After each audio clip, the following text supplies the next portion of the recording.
Hello everyone, welcome to my mini blog. আগের ভিডিওতে তোমাদের সঙ্গে শেয়ার করেছিলাম যে আমরা দীঘাতে পৌঁছে গেছি খুব সকাল সকাল। পৌঁছানোর পর প্রথমে গেছিলাম মোহনাতে। মোহনা থেকে ঘুরে আসার পর কিন্তু রেডি হয়ে বেরিয়ে পড়েছিলাম জগন্নাথ দেব মন্দির দর্শন করতে। সমস্ত মিনি ব্লগগুলো দেওয়া আছে, তোমরা চেক করে নিতে পারো।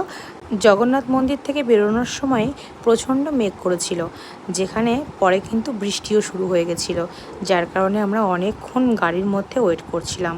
কিছু করারও ছিল না, তবে বৃষ্টিটা হয়ে গরমটা অনেকটা কমে গেছিলো, যার জন্য আমাদের আরও বেশি ভালো লাগছিল। তবে সকাল থেকে যেহেতু আমরা অনেকটা ঘোরাঘুরি করেছি, সেজন্য আমাদের সকলেরই একটু খিদে পেয়ে গেছিলো। তো একটু ব্রেকফাস্টও অবশ্যই দরকার, সেজন্য আমরা তাড়াতাড়ি করে হোটেলে পৌঁছে যাই, তারপর ওখানে গিয়ে ব্রেকফাস্ট করি। ব্রেকফাস্টে ছিল লুচি আর সবজি। আর আমি ব্রেকফাস্ট করার আগেই ছোটো বাবিকে খাইয়ে ঘুম পাড়িয়ে দিয়ে এসেছি। সেই জন্য তোমাদের দাদাভাই ওখানে একটু ওয়েট করছে, আর আমরা বললাম ওর খাবারটা রুমে দিয়ে দিতে। তো আমরা সকলে মিলে একসঙ্গে এখানে বসে পড়েছি খেতে। ও তার আগে আমার বড়োবাবুর জন্য কিন্তু একটা ম্যাগি অর্ডার করা হয়েছিল, কারণ বাবু লুচি খেতে অতটা পছন্দ করে না, খেলেও হয়তো একটু জাস্ট মুখরোচক হিসেবে খাচ্ছে। তো যাই হোক, খাওয়া দাওয়া সেরে এখন চলে এসেছি আবার রুমে। আর রুমে এসে এখন আমার চিন্তা, ছোটোটা ঘুম থেকে উঠে কি খাবে।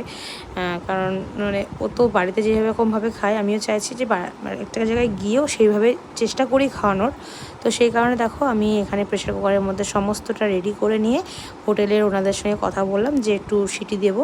তা বললো হ্যাঁ ঠিক আছে, দিয়ে দেবো, কোনো অসুবিধা নেই। তো আমি এখানে সমস্তটা রেডি করে নিয়ে ওদের কাছে হোটেলে নিয়ে গিয়ে সিটি দিয়ে দিলাম। তো ওখান থেকে এসে খাবারও হয়ে গেছে, ছোটো ভাবি ঘুম থেকে উঠেও গেছে। আর এখন আমরা এই দুজনকে একটু খাইয়ে টাইয়ে এখন বেরিয়ে যাব বলতে এখন আমরা যাব একটু পুলে স্নান করতে। সবাই মিলে একটু মজা করব পুলে।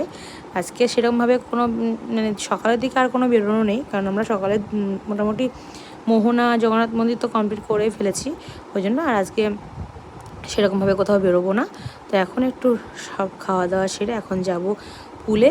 তো পুলে এসে তো ভীষণই মজা করলো সবাই মিলে। দুই বাবু তো কিছুতেই উঠতে চাইবে না, আমার ছোটো ভাবি তো প্রচণ্ড মজা করেছে। প্রথম থেকে কিন্তু আমি ওকে নামাইনি, যখন আমরা উঠে আসবো ঠিক তার 10 মিনিট আগে ওকে নামিয়েছিলাম।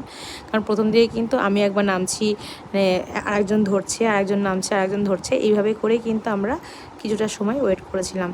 তো ফার্স্টে কিন্তু ওকে ভেজাইনি, কারণ বাচ্চা কাচ্চা বোঝোই, ঠান্ডা লেগে যাবে, সে একটা ভয় রয়েছে, আমার তো প্রচণ্ড ভয় করে সেই জন্য। কিন্তু ও প্রচণ্ড মজা করেছে, লাস্টে তো উঠতেই চাইছিল না ওখান থেকে।